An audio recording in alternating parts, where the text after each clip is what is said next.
Escuchemos al pastor Víctor Manuel Buitrago y la sabiduría de la palabra de Dios para hoy.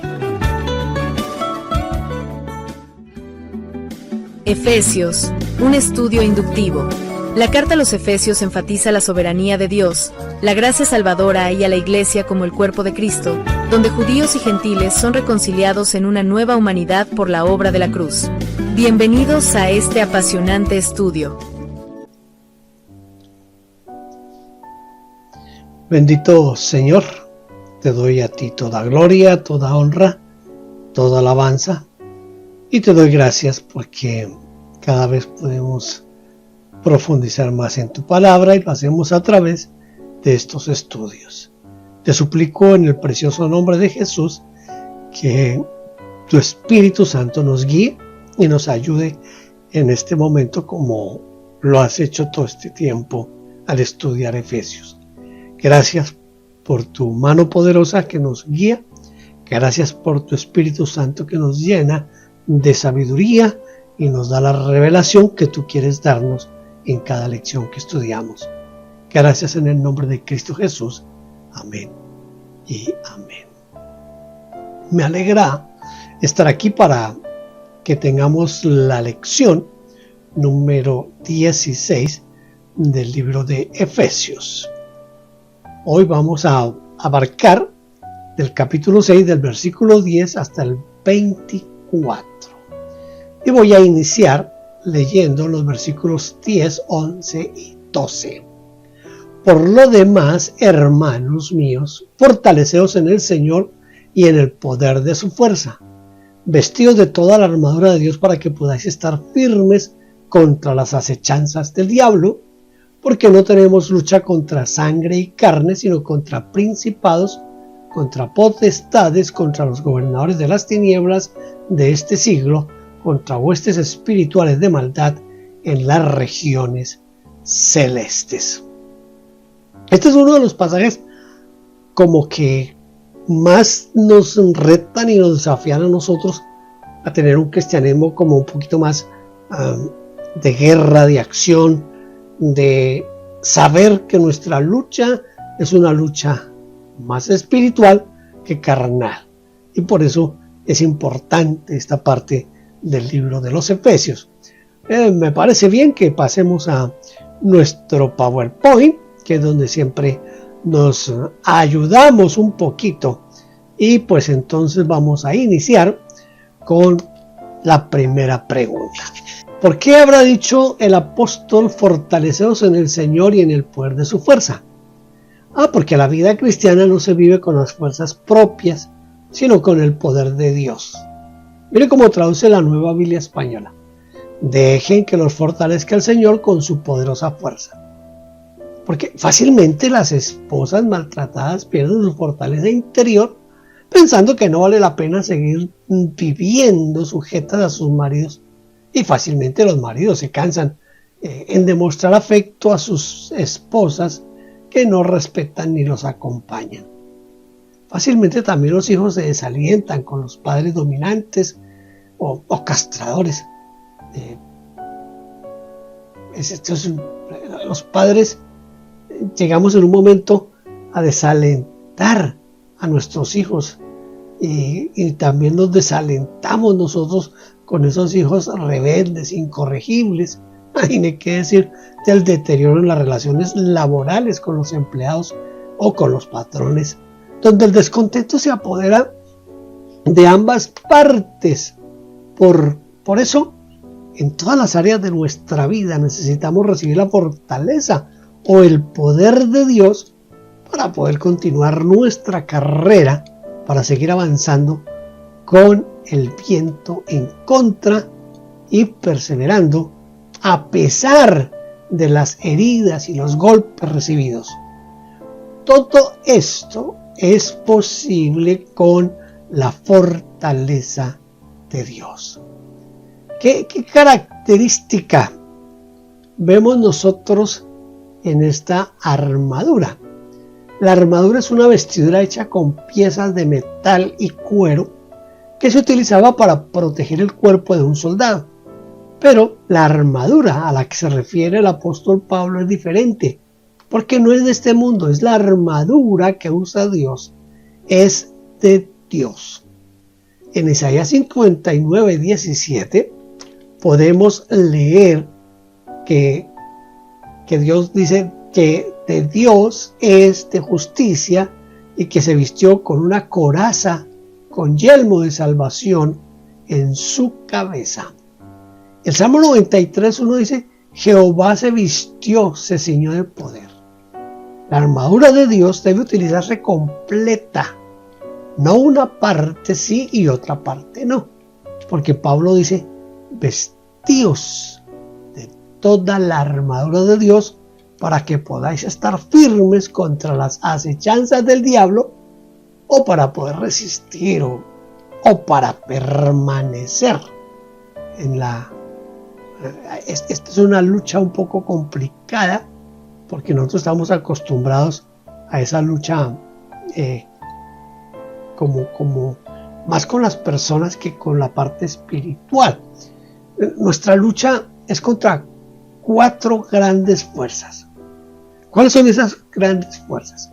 Miren, nuestra lucha no es contra la gente, es decir, con personas de carne y hueso, sino que es una verdadera lucha, una pugna, un combate con 4 enemigos poderosos y subalternos de Satanás. Nosotros tenemos una permanente batalla contra principados o gobernantes, contra potestades o autoridades, que son los que tienen autoridad, derecho y jurisdicción, contra gobernadores de las tinieblas de este siglo o dominadores del mundo de las tinieblas, y contra huestes espirituales de maldad en las regiones celestes, o también lucha contra los espirituales de la maldad en la esfera sobrenatural. Esto es lo que nos enseña esta parte de Efesios, esto es lo que algunos han dado en llamar la guerra espiritual. Voy a leer ahora Efesios 6:13-17. Por tanto, tomad la armadura de Dios para que podáis resistir en el día malo, y habiendo acabado todo, estar firmes. Estad pues firmes, ceñidos vuestros lomos con la verdad y vestidos con la coraza de justicia, y calzados los pies con el apresto del evangelio de la paz. Sobre todo, tomad el escudo de la fe, con que podáis apagar todos los dardos de fuego del maligno, y tomad el yelmo de la salvación y la espada del Espíritu, que es la palabra de Dios.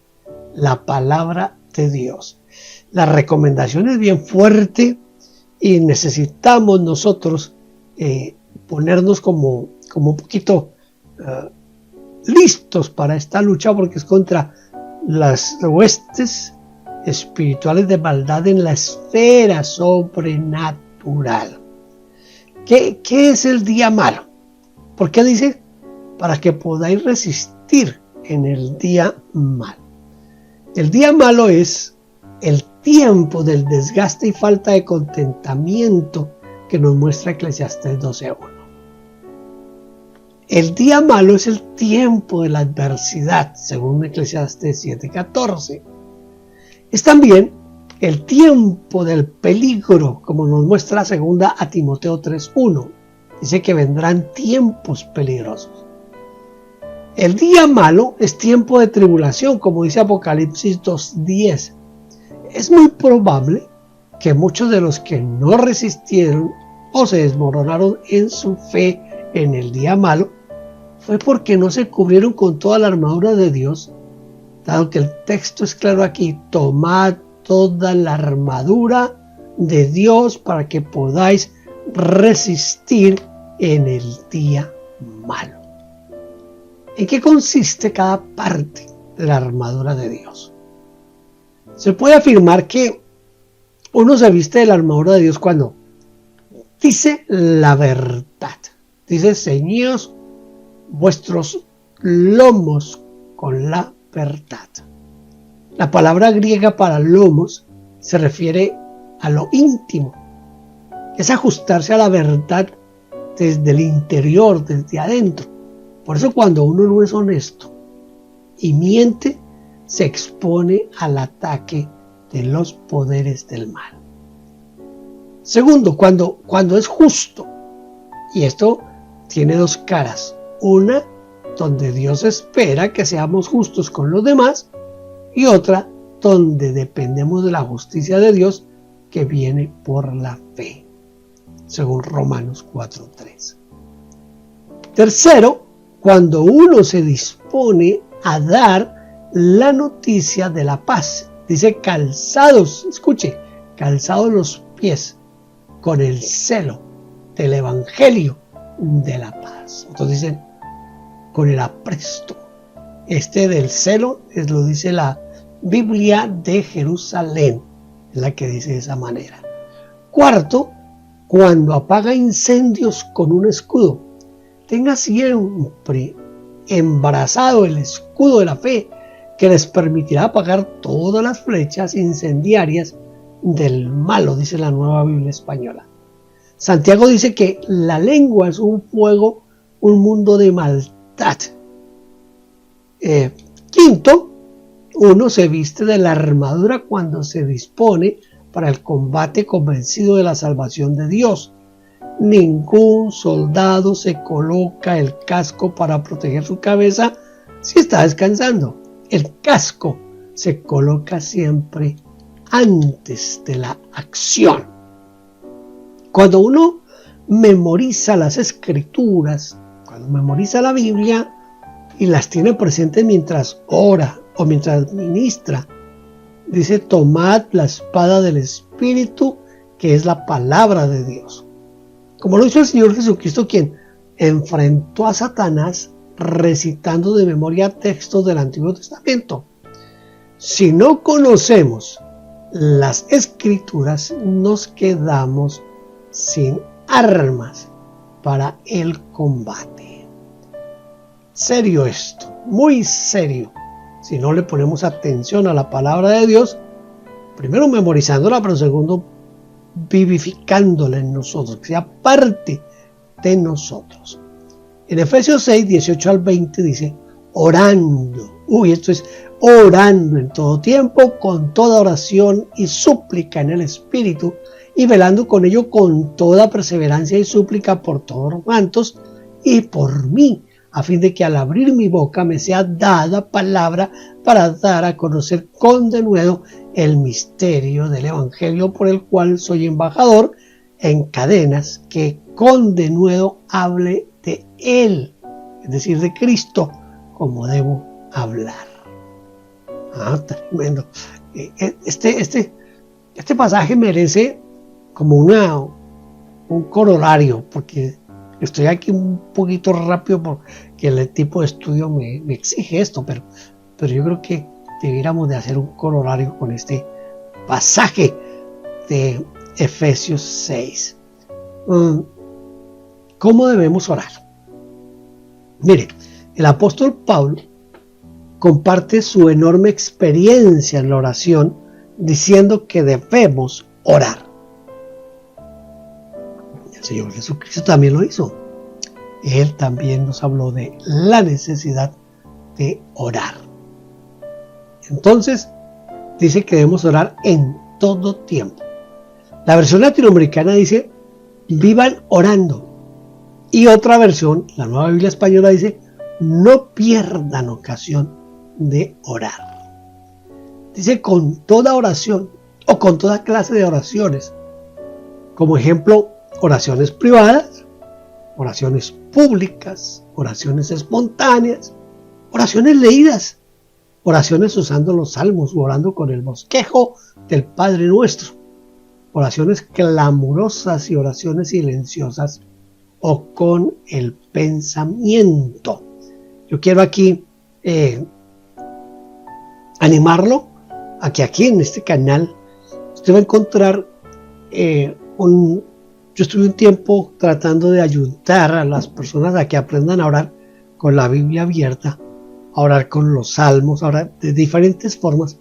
Así que le invito a que busque aquí en este canal ese tipo de oraciones y seguramente le van a ayudar a usted en muchas cosas, el poder aprender a orar de diferentes maneras, como dice el apóstol Pablo, con toda oración. Tercero, con súplica en el Espíritu.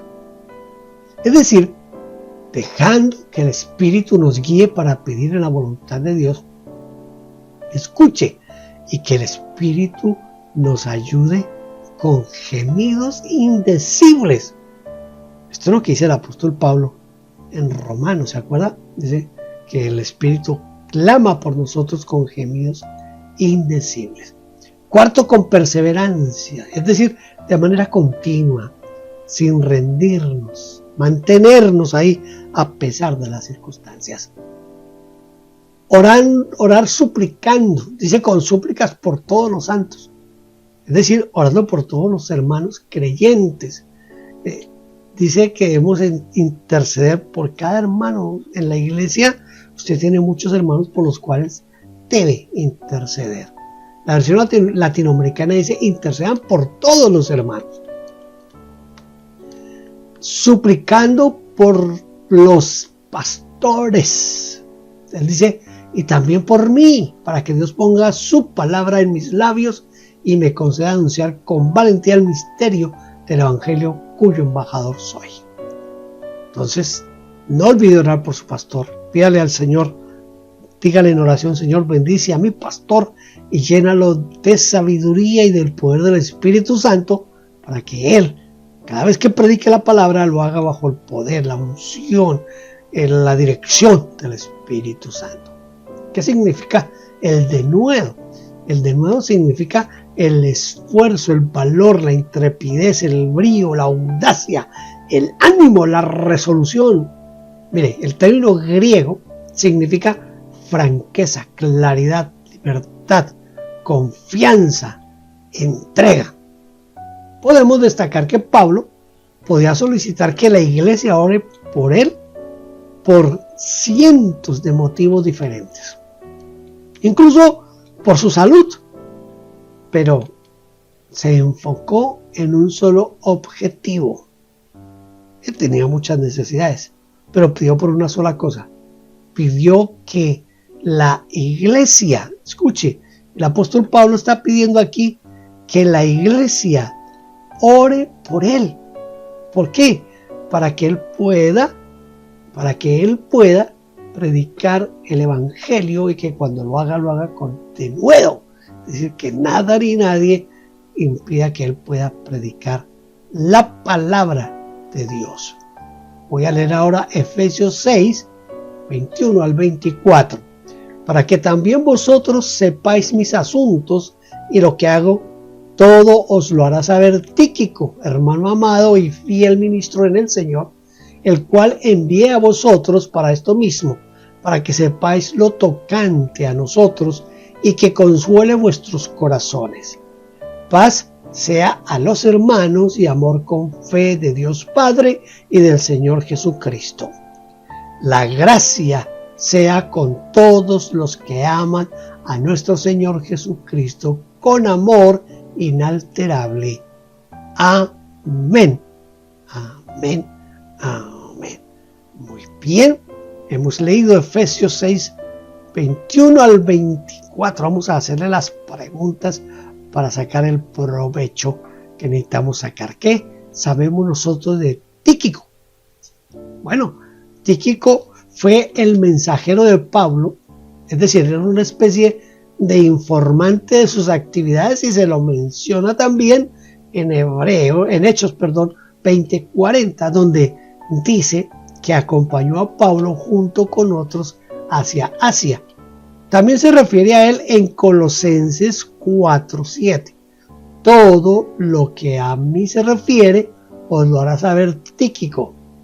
Y en la segunda a Timoteo leemos: a Tíquico envié a Éfeso. Y por último, Pablo envió a Tíquico a Creta para que reemplace a Tito en el ministerio. Cuando envíe a ti a Artemas o a Tíquico, apresúrate a venir a mí, a Nicópolis, porque allí he determinado pasar el invierno.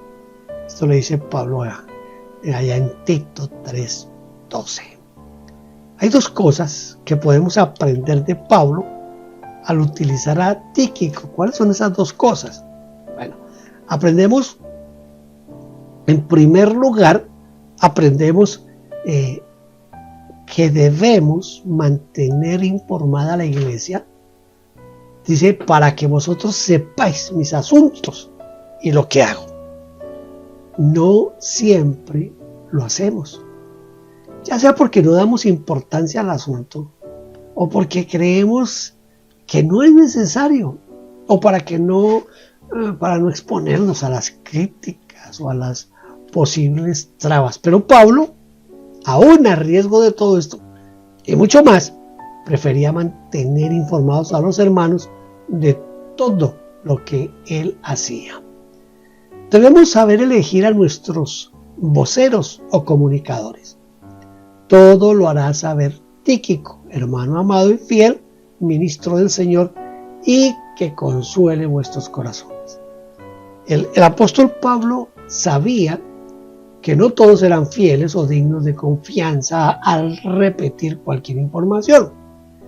Algunos, en lugar de confortar o consolar los corazones, los perturban, los angustian, los preocupan, ya sea porque informan irresponsablemente o porque exageran o minimizan algo. O quizás porque no dicen lo que se les pidió decir, sino lo que ellos piensan o sienten. Por el contrario, Tíquico fue un fiel ministro del Señor. En el campo de las comunicaciones se podía confiar en Tíquico. Tremendo eso, ¿verdad? Que puedan confiar en uno, y mucho más un hombre tan importante como el apóstol Pablo, que deposite su confianza en uno. Hay 3 deseos de bendición en el saludo final del apóstol Pablo. ¿Cuáles son? El apóstol Pablo lo saluda primero con la paz. La paz sea a los hermanos. Segundo, el amor con fe. Es una expresión rara, pero evidentemente intencional. Es como si dijera, el amor solo no basta, porque el amor siempre debe ser acompañado de la fe que viene de Dios el Padre y de nuestro Señor Jesucristo. Tercero, la gracia destinada a los que aman a nuestro Señor Jesucristo con amor inalterable, o con amor indestructible, o con amor incorruptible. Depende de la versión en la que usted lea, va a encontrar este tipo de expresiones. Este saludo, aunque ya aquí es un saludo de despedida, este saludo es tremendamente significativo porque apela al logro de estos 3 objetivos. Escuche: lograr la paz, amar con fe y amar al Señor con un amor a toda prueba. Muy bien, hemos llegado al tiempo de tratar de memorizar uno de los versículos de este pasaje que hemos estudiado hoy, y vamos a hacerlo con el capítulo 6, versículos 18 al 20. Es un poquito largo, pero si usted dedica un ratito así como a releerlo varias veces, seguro que aunque no lo aprenda letra por letra, por lo menos le va a quedar la idea principal del texto. Orando en todo tiempo, con toda oración y súplica en el Espíritu, y velando en ello con toda perseverancia y súplica por todos los santos y por mí, a fin de que al abrir mi boca me sea dada palabra para dar a conocer con denuedo el misterio del Evangelio, por el cual soy embajador en cadenas, que con denuedo hable de él como debo hablar. Ese es hablar de él, es hablar del Evangelio, y pues el tema central del Evangelio es el Señor Jesucristo. Entonces lo que Pablo está diciendo es: mire, oren por mí para que cuando yo esté predicando, mi predicación se centre en Cristo y que nada, absolutamente nada, me desanime a predicar el mensaje de la salvación. Es un texto que, si le pone un poquito de esfuerzo, lo va a aprender y va a ser de mucha ayuda en su vida. Hemos llegado al final de nuestra lección 16 y al mismo tiempo hemos llegado al final también de nuestro estudio de Efesios inductivo. Yo doy gracias a Dios por ustedes que han estado durante estas 16 lecciones, han estado aquí, y gracias a quienes en alguna forma dejan sus comentarios o por lo menos dan el like a la lección. Gracias. Yo espero y deseo que este estudio inductivo, más todos los otros estudios inductivos que hemos hecho, sean de bendición para las personas que se dedican a estudiar la palabra de Dios. Hasta un próximo estudio inductivo. Espero que sea pronto en ese estudio inductivo en la palabra de Dios. Yo les continúo bendiciendo mucho más de lo que nos ha bendecido hasta ahora, y hasta una próxima ocasión. Gracias por vernos. No olvide suscribirse y tocar la campanita. Toda la gloria sea para Dios.